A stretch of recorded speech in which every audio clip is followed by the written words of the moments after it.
En esta segunda parte vemos ya la patología maligna del estómago, que es el cáncer gástrico. Y dentro de ellos recordar algo que mencionamos varias diapositivas atrás cuando hablamos del cáncer de esófago. Siempre recordar el tipo de mucosa que tiene determinado órgano, porque ese tipo de mucosa es el que me va a dar el tipo histopatológico más frecuente. Y conociendo ese tipo histopatológico más frecuente, conozco el tipo de cáncer más frecuente que tiene este órgano y a su vez también conozco qué tipo de terapia va a ser la principal a dar por este tipo de problemas.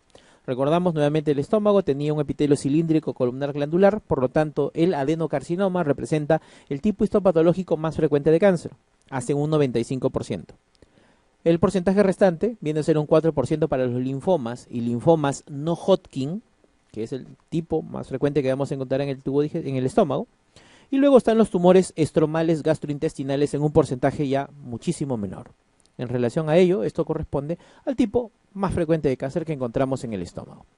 Algo asociado al cáncer gástrico, nuevamente el adenocarcinoma es el más frecuente. Y recuerden que aquí vamos a encontrar una secuencia de eventos, por así decirlo. Existen ciertos factores de riesgo que van a conllevar que un paciente tenga cáncer de estómago. Estos factores de riesgo conllevan a ciertas condiciones que alteran la mucosa gástrica y que progresivamente a lo largo del tiempo pueden llegar a desarrollar lesiones premalignas para conllevar al cáncer gástrico.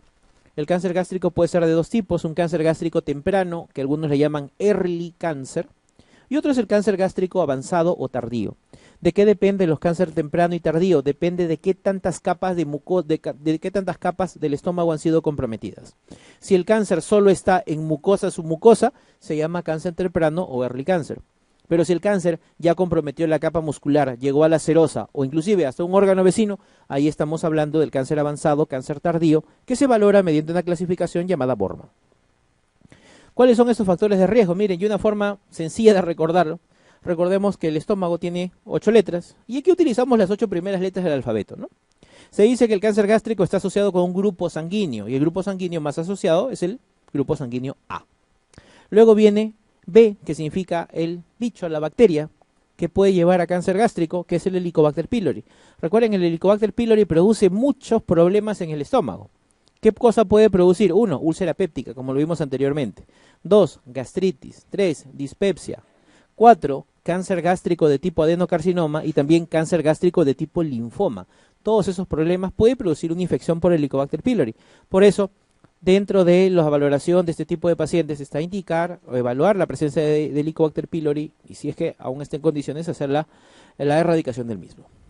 El género más frecuente en el cual se va a presentar el cáncer gástrico es el varón. La dieta, alimentos ahumados, parrillas, nitrosamidas, alta posibilidad de factores de riesgo para cáncer de estómago. La edad, se dice que el cáncer gástrico, sobre todo en pacientes mayores de 50 años, es el grupo etario más frecuente.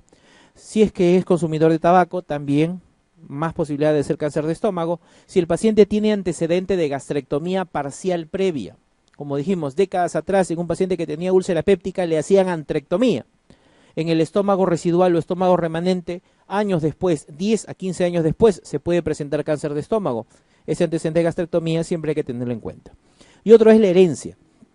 Existen trastornos por herencia, trastornos autosómica dominantes, hereditarios, como pueden ser, por ejemplo, el síndrome de Lynch, Lynch 2 sobre todo, en el cual el paciente presenta cáncer de colon y también riesgo de presentar cáncer en otras partes del tubo digestivo, dentro de ellos el estómago.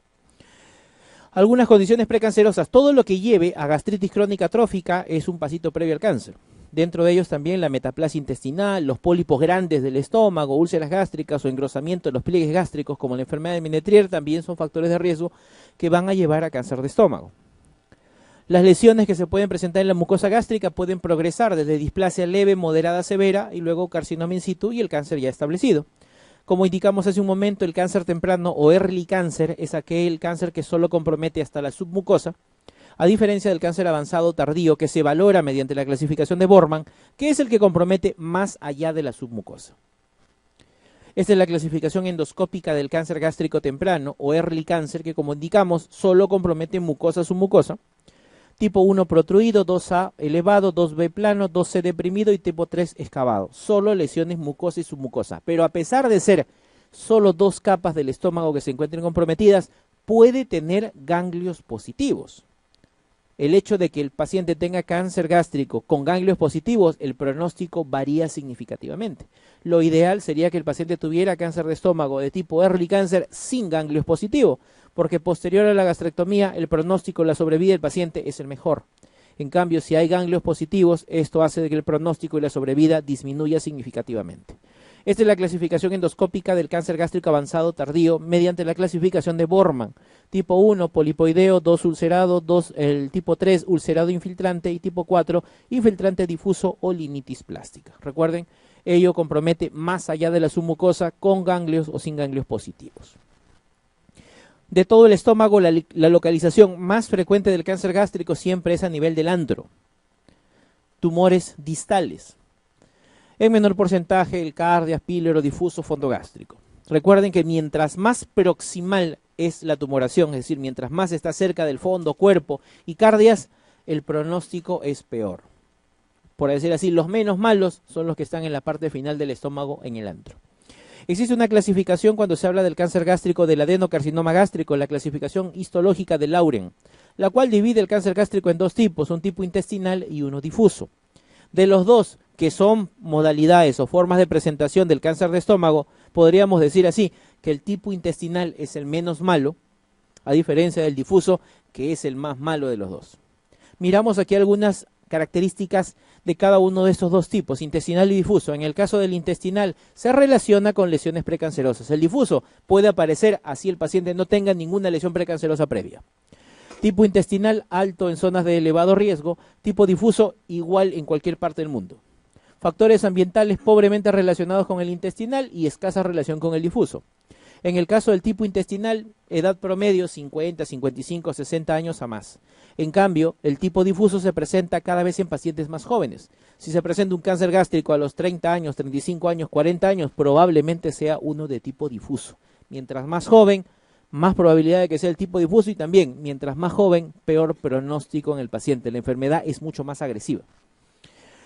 En el caso del género, en el tipo intestinal se dice que es más frecuente en varón que en mujer y en el caso del tipo difuso igual, riesgo para ambos géneros de igual forma.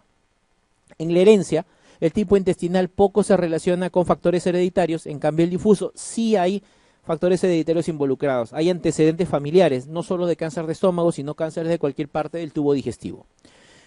Se dice que el cáncer de estómago se asocia con grupos sanguíneos, pero para ello, en el caso del tipo intestinal, puede ser en cualquier grupo sanguíneo, no hay una predisposición por algún factor o un grupo en especial. En cambio, el grupo sanguíneo A está más relacionado con el tipo difuso, el de peor pronóstico. Localización preferente del tipo intestinal a nivel distal, el antro, que es lo más frecuente. En cambio, el tipo difuso, el de peor pronóstico, son lesiones cada vez más proximales. Crecimiento vegetal y circunscrito para el tipo intestinal, infiltrante difuso para el tipo difuso. Diseminación peritoneal, más frecuente para el difuso, la llamada carcinomatosis. Y acá lo que nos interesa con relación al manejo del cáncer. Pronóstico. Si un paciente tipo intestinal tiene un tumor, un cáncer gástrico de tipo intestinal, se hace la gastrectomía, se hace la linfadenectomía y nuestro paciente queda sin enfermedad, el pronóstico de estos pacientes, la sobrevida de estos pacientes es favorable en la mayoría de los casos. En cambio, el tipo difuso, a pesar de hacer una buena gastrectomía, una buena linfadenectomía, aparentemente sin dejar márgenes positivos, una cirugía hecha en el mejor lugar del mundo, si es de tipo difuso, el pronóstico, la sobrevida puede ser muy pobre a 5 años. Así se ha operado por el mejor cirujano en el mejor lugar del mundo. Esto va en relación más al tipo histopatológico que la misma intervención per se. Dentro de la clínica del cáncer gástrico, los síntomas: baja de peso, dolor, náuseas, vómitos. En el caso de los signos: baja de peso, masas, resistencia, dolor abdominal, hepatomegalia. Debemos tener en cuenta que estudios de laboratorio o exámenes asociados al cáncer de estómago, recuerden, masa palpable en un 36% de los casos, dolor a la palpación está en un 20%, anemia debido a que muchas de las lesiones son ulceradas y presentan hematemesis o pérdida crónica sanguínea.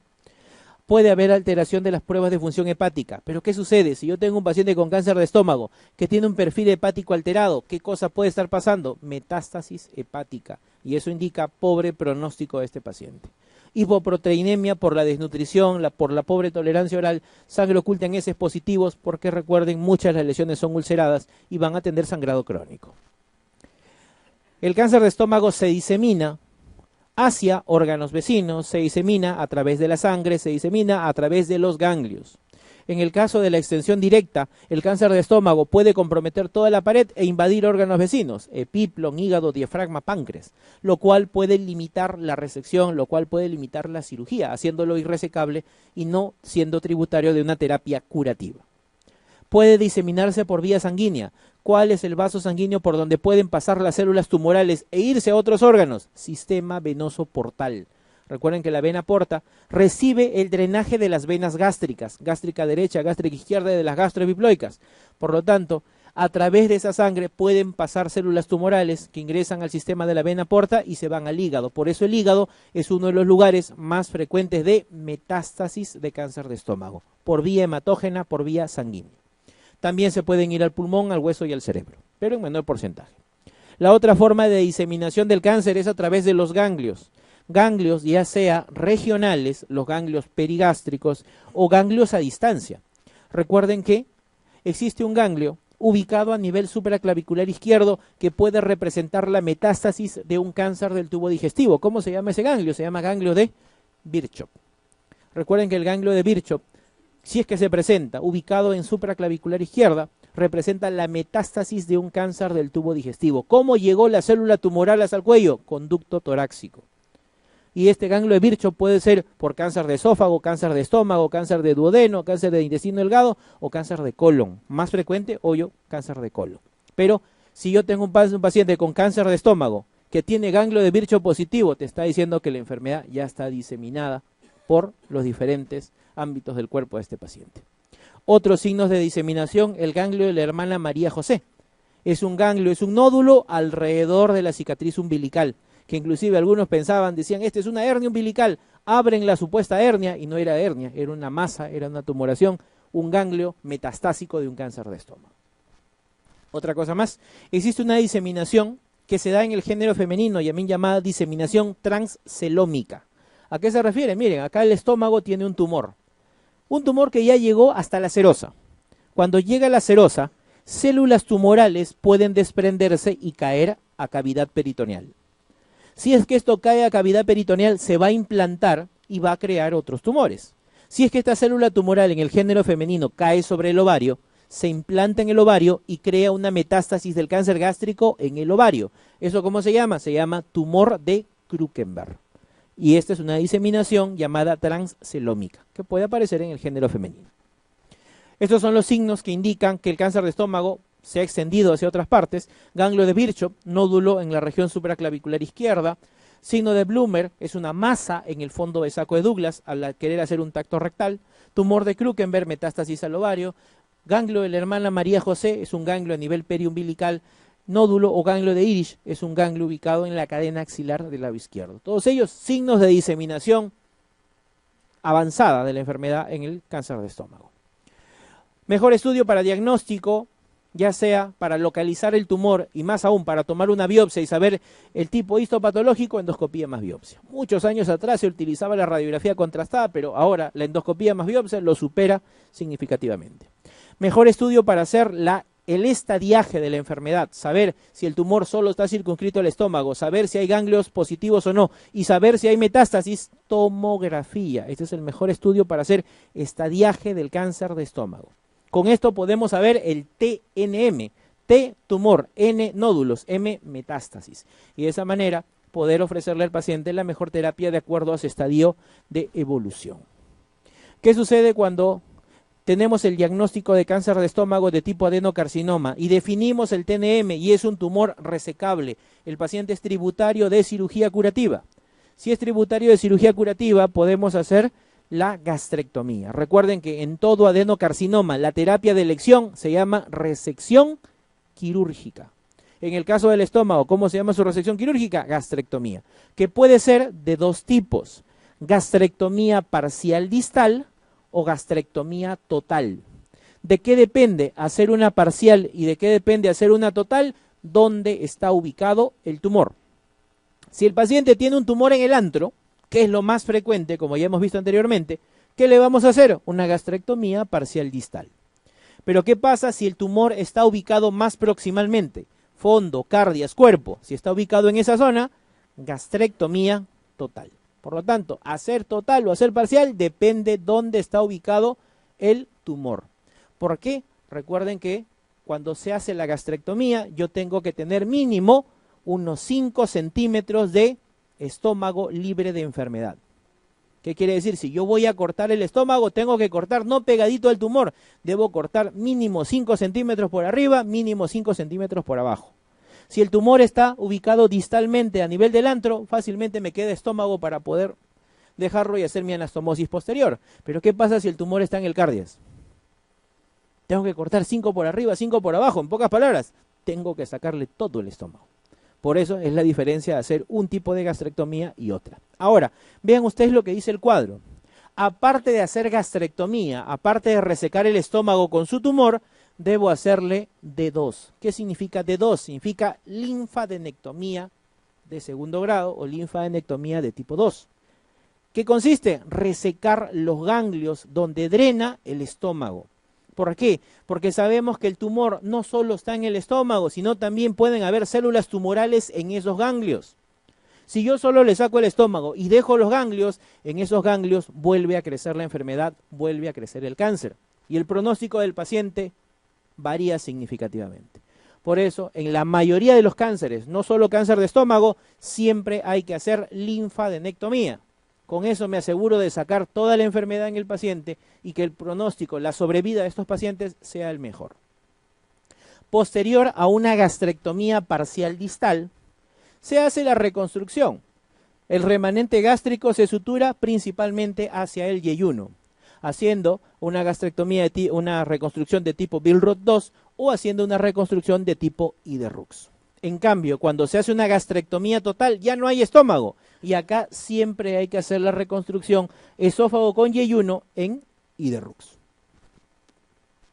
Estas son las formas de reconstruir el estómago luego de una gastrectomía. Si es gastrectomía parcial, Billroth 1, Billroth 2, en la patología benigna tipo úlcera péptica, puedo utilizar estas, Billroth 1, Billroth 2 y Iderrux. Si es por cáncer, en el cáncer únicamente puedo hacer o Billroth 2 o hacer Iderrux.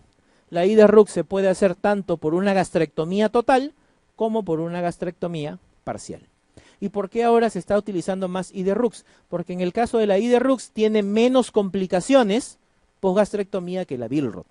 La Billroth tiene síndrome de asa aferente, síndrome de asa eferente, síndrome de dumping.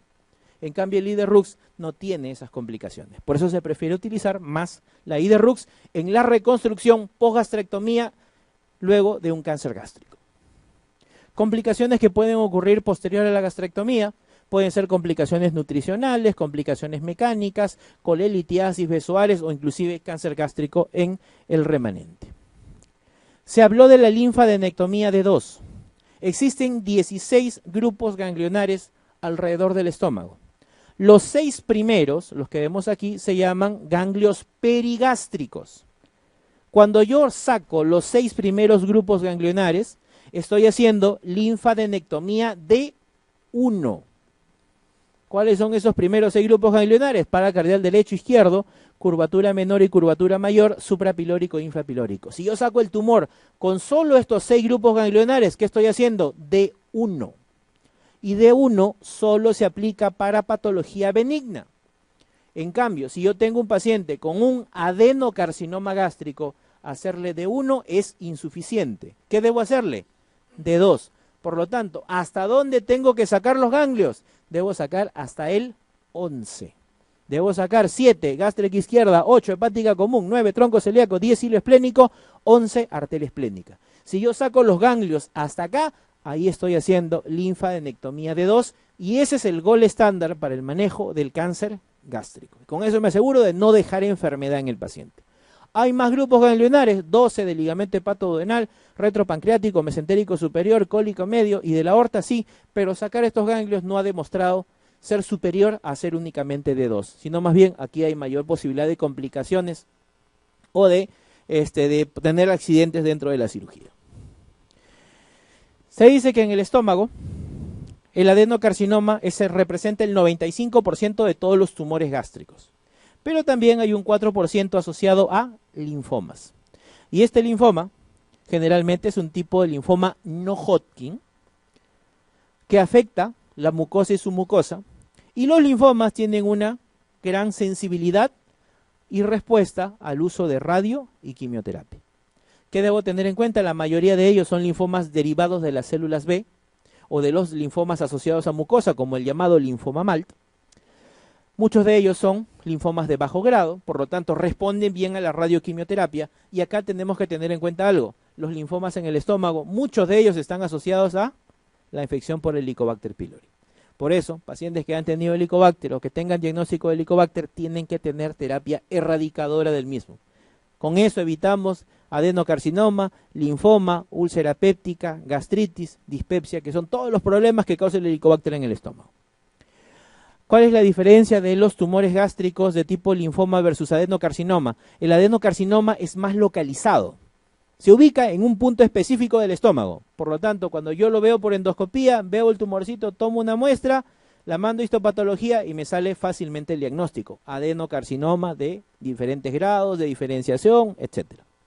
En cambio, los tumores de tipo linfoma son tumores más difusos que afectan casi toda la circunferencia de la pared del estómago. Inclusive puede haber linfoma en una zona donde la mucosa parezca normal, porque recuerden que estos tipos de tumores pueden comprometer más que todo el plano submucoso.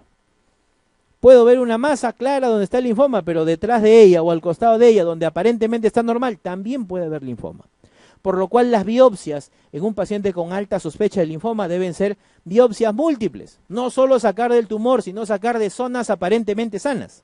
Y tienen que ser biopsias profundas, que no solo comprometan la mucosa, sino hasta la submucosa, porque ahí probablemente vamos a tener el diagnóstico. Inclusive hasta inmunofluorescencia hay que hacerle a las biopsias que se toman en este grupo de pacientes. ¿Por qué? Porque yo debo estar seguro de que es un linfoma, porque en el linfoma el tratamiento va enfocado ya no a la cirugía, sino si el paciente tiene Helicobacter, erradicarlo con Helicobacter. ¿Y qué más? Si hay el tumor, si hay el linfoma, darle quimio o radioterapia. Recuerden que la quimio o radioterapia antes de operarse tiene una palabra, tiene un nombre, eso se llama neoadyuvancia. Le voy a dar quimio o radioterapia y en muchos casos, por no decir en casi todos, con la radioquimioterapia el tumor disminuye y hasta desaparece. Y ya no es necesario sacarle el estómago al paciente. La cirugía en el linfoma gástrico, ¿para quiénes está reservada? Porque a veces sí se tiene que hacer cirugía en un linfoma gástrico. Para aquel paciente que tiene, no respuesta a la radioquimioterapia. Ya le diste varios ciclos al paciente y el tumor ni se modificó. Sigue igualito. Si es que está en esas condiciones, no hay respuesta a la neoadyuvancia, cirugía. ¿Y qué más? Si le están dando neoadyuvancia al paciente y en el periodo de ese periodo de neoadyuvancia que está recibiendo se complica, también debe operarse. ¿Qué pasaría si el paciente está recibiendo su radioquimioterapia y te llaman que el paciente con linfoma gástrico está con HDA que no responde a manejo endoscópico? Si está con hemorragia digestiva hay que operarlo, si no se desangra el paciente. ¿Qué pasa si en su periodo, en su tratamiento de neoadyuvancia el paciente se perfora el tumor? Abdomen agudo quirúrgico, se hace, tiene que operarse de emergencia. Esas serían las indicaciones para operar a los pacientes que tienen linfoma gástrico. Aquí algunas complicaciones que pueden ocurrir post-gastrectomía. Por ejemplo, uno de ellos, gastritis alcalina. Y la gastritis alcalina se puede presentar sobre todo en las reconstrucciones Billroth 1 y Billroth 2. Miremos acá la figura, miren ustedes, aquí está lo que corresponde a la disposición de las Billroth. En el caso de la Billroth 1, que es anastomosis estómago-duodeno, ya no hay píloro. Recuerden, el píloro, ¿qué cosa hacía? Regulaba el pasaje del estómago-duodeno y viceversa. En la Billroth 1 ya no existe píloro, por lo tanto, la bilis y el jugo pancreático van a regresarse al estómago. ¿Y eso qué cosa puede producir? Gastritis alcalina. En una reconstrucción Billroth 2, de igual forma, la bilis y jugo pancreático van a regresar y van a pasar a través de la boca anastomótica con el estómago. Y esto irrita la mucosa y ¿qué cosa genera? Gastritis alcalina. ¿Cuál es el tratamiento? Primero, tratamiento farmacológico. ¿Qué se puede utilizar? Anti-H2, metoclopramida o colestiramina. Pero ¿qué pasa si con esta terapia mi paciente sigue haciendo gastritis alcalina y tiene úlceras alrededor de la anastomosis? Hay que hacer tratamiento quirúrgico. Hay que transformar la Billroth 1 o Billroth 2, hay que convertirla en Iderrux. Esa sería la forma de resolverlo quirúrgicamente, estos problemas de gastritis alcalina. De esa manera evitamos que la bilis siga teniendo contacto con el estómago y ya no haya gastritis alcalina. Luego vienen los síndromes de Asa. El síndrome de Asa, aferente y eferente, ¿en qué tipo de reconstrucción lo vamos a encontrar? Billroth 1, Billroth 2 o IDE-RUX. Solamente la encontramos en Billroth 2. Recuerden que Billroth 2 es la que tiene las asas, aferente, eferente. Más bien la IDE-RUX es la que tiene menos problemas, menos complicaciones y es la que se propugna utilizar ahora con mayor frecuencia. ¿Qué va a ocurrir? En el síndrome de Asa aferente, ¿qué van a existir? Bridas retroanastomóticas, torsiones del asa aferente. ¿Y esto qué va a ocasionar? Va a ocasionar que dentro del asa biliopancreática se acumule la bilis, se acumule la secreción duodenal, se acumule la secreción pancreática y el paciente tenga clínica de obstrucción intestinal y distensión de asa aferente. Esto mejora cuando el paciente vomita. Y este síndrome de asa aferente, cuando se presenta en el segundo, tercer o cuarto día del posoperatorio, es decir, cuando el paciente ni siquiera está comiendo. Todo esto es pura bilis y jugo pancreático. Muy diferente del síndrome de Asa eferente que se presenta luego de que el paciente come. Igual el síndrome de Asa eferente también se presenta, el síndrome de dumping también se presenta luego de que el paciente reinicia la vía oral. La clínica, distensión postprandial, dolor en cuadrante superior derecho, náuseas, vómitos, que son de tipo bilioso y puede estar asociado a anemia. De igual forma, el tratamiento quirúrgico de un paciente que tiene síndrome de Asa aferente, ¿cuál es? Es transformar la Billroth 2, transformarla en IDE-RUX. Y recuerden que la IDE-RUX es la que tiene menos complicaciones. Luego está el síndrome de dumping, o también llamado vaciamiento rápido. También, ¿en qué tipo de reconstrucción se va a presentar? Se va a presentar en la Billroth 2. Es una complicación típica de la Billroth 2 y específicamente que compromete el asa eferente. El síndrome de dumping puede ser de dos tipos, temprano o tardío. Si es temprano es cuando la clínica se presenta entre 15 a 30 minutos después de que ingirió alimentos. En cambio, el dumping tardío se presenta 2 a 3 horas después de que el paciente ingiere los alimentos. El dumping temprano, ¿por qué se presenta? Se presenta porque un quimo hiperosmolar pasa del estómago al intestino delgado. Recuerden que normalmente cómo es la fisiología o cómo es el trayecto del bolo alimenticio a lo largo del tubo digestivo. Lo de glutes pasa por el esófago, llega al estómago, en el estómago con los jugos gástricos, el bolo alimenticio, ¿en qué se convierte? Se convierte en quimo. El quimo pasa al duodeno, se pone en contacto con la bilis y el jugo pancreático, ¿y en qué se convierte? En kilo. Y el kilo llega al yeyuno ilion y ahí se reabsorbe. Eso es lo normal, eso es lo fisiológico. Pero ¿qué sucede cuando a un paciente le hicieron una gastrectomía parcial y le hicieron Billroth 2? El bolo alimenticio pasa del esófago al estómago y del estómago se pasa directamente al yeyuno. Ese cambio brusco, en vez de pasar bolo alimenticio, quimio, kilo, ahora es bolo alimenticio y directo al intestino delgado. Ese quimo hiperosmolar o ese bolo alimenticio hiperosmolar produce una alteración en la función del intestino delgado y produce síntomas vasomotores. ¿Qué cosa producen? Primero, los síntomas aparecen después de ingerir alimentos. ¿Qué clínica aparece? Dolor a nivel epigástrico, náuseas, vómitos, diarrea, palpitaciones, taquicardia, diaforesis, desvanecimiento. Todo eso aparece en el paciente secundario al pasaje de un quimo hiperosmolar hacia el yeyuno. ¿Qué es lo que hay que hacer? Modificar la dieta, reducir las raciones, fragmentarlo, dividirlo en varias porciones al día para reducir la concentración para que el quimo no sea muy hiperosmolar y evitar todos estos problemas. Si es que esto persiste, se puede hacer cirugía, hacer una interposición de un asa yeyunal y de esa manera prevenir el peristaltismo rápido o el pasaje rápido del contenido gástrico hacia el duodeno. ¿Qué sucede si esta clínica aparece 2 a 3 horas de haber ingerido alimentos? La etiología, ¿por qué es? Los alimentos pasan al yeyuno y se genera una hiperinsulinemia. Y esta hiperinsulinemia, ¿qué cosa produce? Produce una hipoglicemia transitoria. Y esa hipoglicemia transitoria es lo que va a producir en el paciente, pues palpitaciones, taquicardia, diaforesis y síntomas vasomotores. Dumping temprano, pasaje de quimo hiperosmolar de estómago a yeyuno. Dumping tardío, hiperinsulinemia e hipoglicemia transitoria va a ser su fisiopatología. ¿Qué es lo que se debe hacer? En este caso también modificar los alimentos, modificar las raciones. Quizás ya que el paciente no coma 3 veces al día, sino coma 6, pero en raciones más pequeñas. Y de esa manera se evitan estos problemas. Luego viene los síndromes de asa ciega. El síndrome de asa ciega, ¿en qué consiste? Consiste en un sobrecrecimiento bacteriano, sobre todo por gérmenes del colon a nivel del asa aferente. Esto va a conducir a anemia, diarrea, malnutrición intestinal, dolor abdominal, hipocalcemia. Y recuerden que aquí el tratamiento es manejo antibiótico y convertir en este caso de convertirlo a una Billroth 1, que corresponde al procedimiento de elección. Luego está la diarrea post-vagotomía. Recuerden que la vagotomía puede ser troncular, puede ser selectiva, ultraselectiva. Sobre todo este problema aparece con la vagotomía de tipo troncular, hasta en un 25% de los casos. ¿Qué es lo que va a ocurrir acá? Hay una inhibición de la reabsorción de líquidos y sales biliares a nivel colónico. El tratamiento de este grupo de pacientes va a ser primero farmacológico con colestiramina y quirúrgico haciendo la interposición de un asa yeyunal.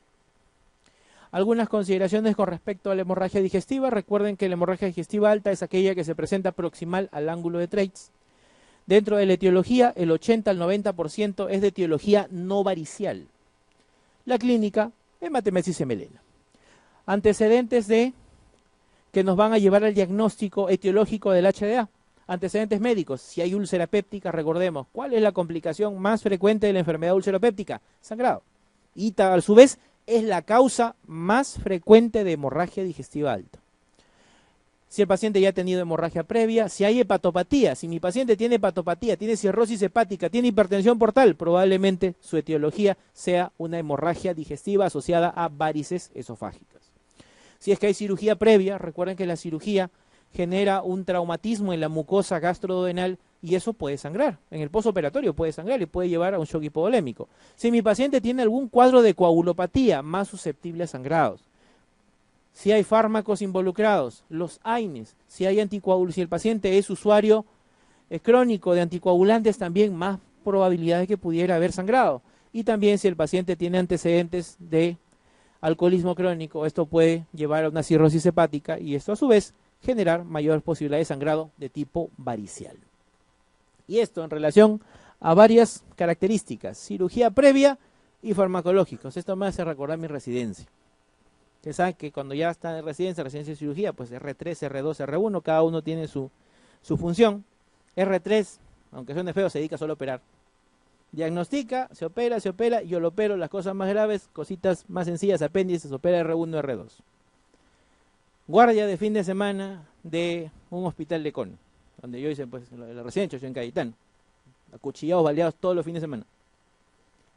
Llega un paciente, un trauma abdominal penetrante por arma blanca, acuchillado en abdomen, lesión en epigastro, laparotomía, abrimos, perforación de estómago.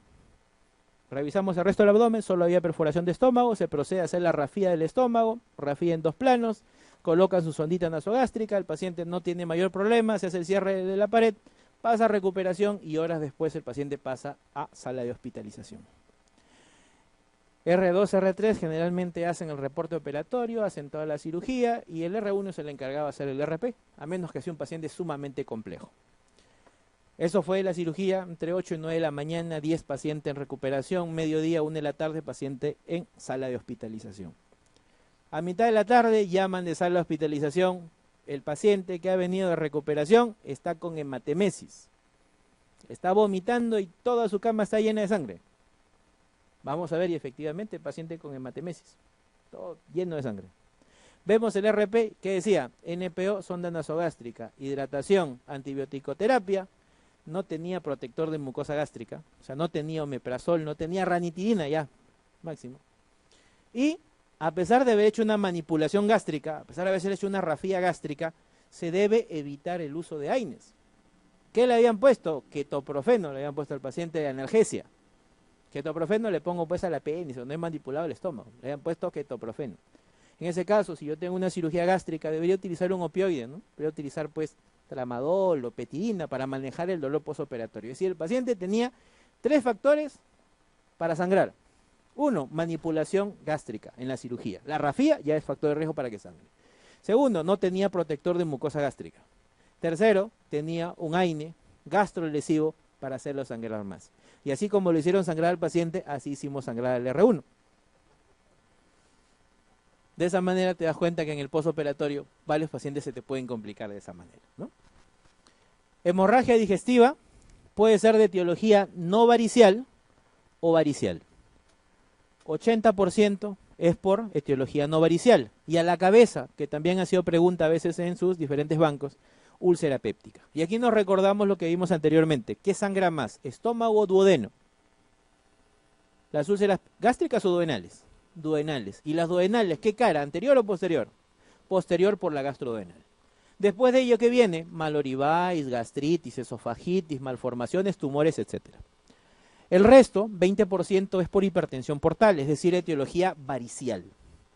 Varices esófago-gástricas, pacientes con cirrosis hepática, hipertensión portal, gastropatía por hipertensión portal, varices gástricas aisladas sin etiología previa. Existe un estudio endoscópico, existe una clasificación endoscópica que valora a los pacientes que han hecho hemorragia digestiva y que nos predice la posibilidad de que mi paciente pueda volver a sangrar. Esa clasificación se llama clasificación de Forres. Y recuerden que esta clasificación está dada de esta manera. 1A, hemorragia activa pulsátil. Si tenemos a este paciente, un alto porcentaje de que pudiera recidivar o presentar un resangrado. 1B, hemorragia activa no pulsátil. También un riesgo alto de recidiva. Grado 2A, vaso visible no sangrante. También alto riesgo de recidiva. 2B, coágulo adherido. Riesgo intermedio de que pueda resangrar. Grado 2C, úlcera o mancha pigmentaria. Bajo riesgo de resangrado. Y grado 3 es un lecho ulceroso limpio no sangrante, también bajo riesgo. A menor Forres, más posibilidad de que sangre, o que resangre, mejor dicho. Y a más alto el Forres, menos posibilidad de sangrado. Esto lo vimos y lo mencionamos en parte con la úlcera péptica. Hemorragia digestiva por una úlcera péptica complicada. Manejo inicial endoscópico. Pero si no funciona el manejo endoscópico, estaría indicada la cirugía. Como vemos acá, más de 4 a 6 paquetes globulares 24 horas. Imposibilidad de detener la hemorragia por vía endoscópica. Que el paciente resangre luego de una estabilización inicial o de un manejo endoscópico aparentemente exitoso de forma inicial. Shock refractario por una hemorragia recurrente. O que el paciente necesite más paquetes globulares y aún así no se estabilice hemodinámicamente. Todo ello, indicación quirúrgica. Como agregamos también, si el paciente es testigo de Jehová, hay que operarlo. Si no tienes paquetes globulares disponibles, opéralo de una vez. No hagas que el paciente sangre de forma significativa y recién ahí decidan operarlo.